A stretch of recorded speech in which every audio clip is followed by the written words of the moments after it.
Sufyan ats-Tsauri rahimahullah. Sufyan ats-Tsauri punya julukan dengan Sajjad, orang yang sangat suka sujud sampai dahinya sangat hitam rahimahullah. Dan dikatakan beliau kalau sujud tidak mengangkat kepalanya sampai hajatnya selesai dengan Allah. Satu waktu khalifah meminta dia untuk menjadi hakim, punya jabatan. Dan waktu itu hakim gajinya lebih tinggi daripada khalifah, punya istana yang mewah, punya kereta kencana dan seterusnya. Yang jelas teman-teman sekalian, ditawarkan dia menjadi hakim dan dia nolak. Karena waktu itu dia seorang ulama. Sufyan ats-Tsauri seorang ulama Mekah yang terkenal. Dan memang dia orang yang paling layak, paling faham tentang perkara-perkara masyarakat. Lalu dia nolak dengan santun mengatakan saya tidak bisa dan saya khawatir saya akan dihisab oleh Allah hari kiamat kalau saya berhukum yang salah. Maka khalifah mengatakan kau harus menjadi. Karena dia nolak dan dipaksa, akhirnya dia pun melarikan diri dari Mekah.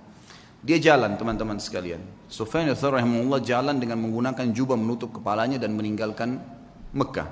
Sampai jalan menuju ke Yaman. Selama 3 bulan perjalanan kaki sampai di Yaman, kemudian dia tiba di sebuah kebun kurma.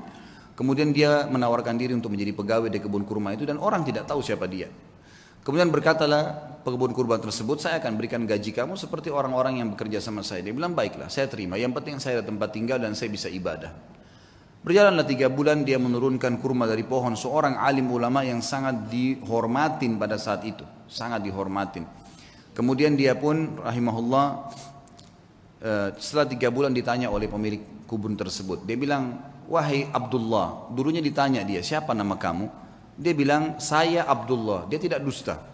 Dia bukan tujuan dusta. Dia mengatakan, saya Abdullah, maksudnya saya adalah hamba Allah. Gitu kan? Karena dalam bahasa Arab begitu. Kalau dia sebut namanya, dia ditangkap oleh khalifah.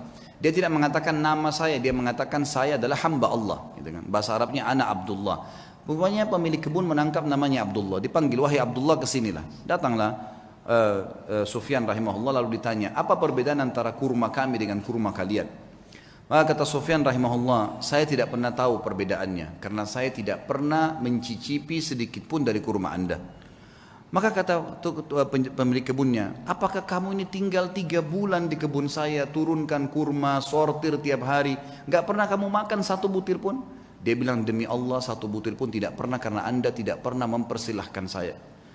Maka kata pemilik kebun, teman-teman sekalian, dia bilang, apakah kau mau mencontohi muru'anya, ya, kehormatan ibadahnya Sufyan ats-Tsauri? Dia nggak tahu kalau ini orangnya. Maka yang terjadi teman-teman sekalian, dia pun diam si Sufyan ats-Tsauri, lalu kemudian dia sudah tahu akan terjadi apa-apa, lalu dia membungkus barang-barangnya, dia tinggalkan kebun tersebut.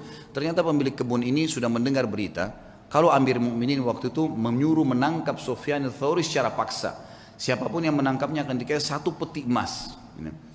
Disebarkan berita, tangkap Sufyan ats-Tsauri, hidup atau mati.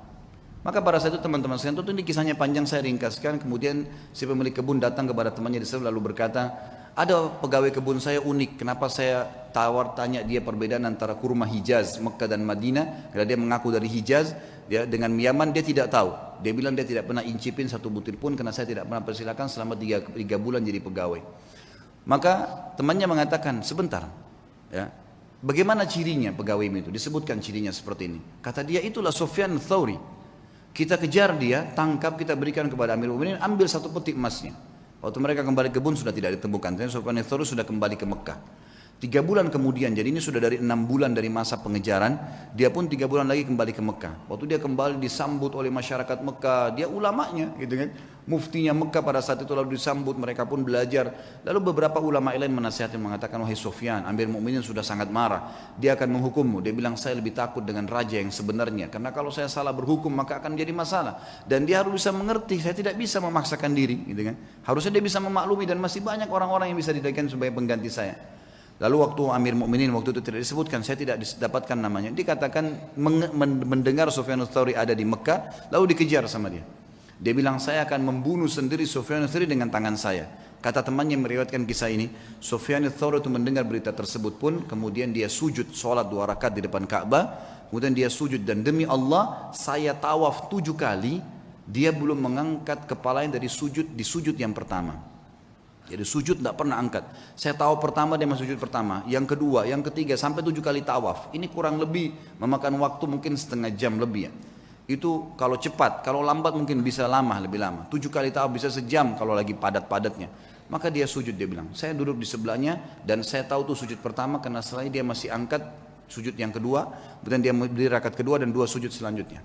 Yang jelas teman-teman sekalian, selesai sholat saya melihat dia, kata perawi kisah ini, mendatangi Ka'bah lalu memegang kain Ka'bah sambil mengatakan, aqsamtu bika rabbi, saya bersumpah atas namamu hai Tuhanku, jangan biarkan khalifah ini untuk masuk ke Mekah. Maka yang terjadi adalah dikatakan dalam kisah ini, Amir Mukminin pun waktu khalifah itu waktu mendekati pintu gerbang Mekah, ya sempat berkemah dan meninggal sebelum masuk ke dalam Mekah. Tapi yang jelas kisah yang kita ambil dari Sufyan ats-Tsauri adalah bagaimana beliau rahimahullah takutnya kepada Allah mengalahkan takutnya kepada pemimpin manusia, dan dia meninggalkan jabatan yang tinggi karena takut dihisab hari kiamat.